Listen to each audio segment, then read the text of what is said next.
Kašice Crvene zvezde poražene su u četvrtom meču CEV Lige šampiona od moskovskog Dinama rezultatom 3:1 po setovima 18-25, 25-23, 21-25 i 14-25. Ruskinje su savladale crveno-bele i pre 7 dana u Moskvi u utakmici trećeg kola E grupe kada je bilo 3:0 za odbojkašice Dinama. Pa mislim da mogu da kažem da smo mnogo zadovoljniji sa ishodom večerašnjeg rezultata. Jeste da smo izgubili, međutim pokazali smo mnogo bolju i zreliju igru.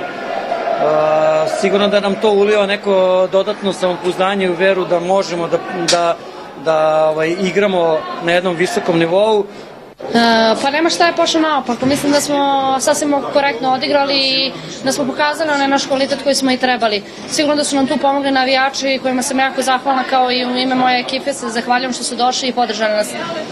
Mislim da je to prelomila taj pad u sredini seta i onda uvek na kraju stižemo nešto. U tom drugom setu smo uspeli i pobedili, što me jako raduje jer nadam se da će to u domaćoj ligi još više da se pokaže.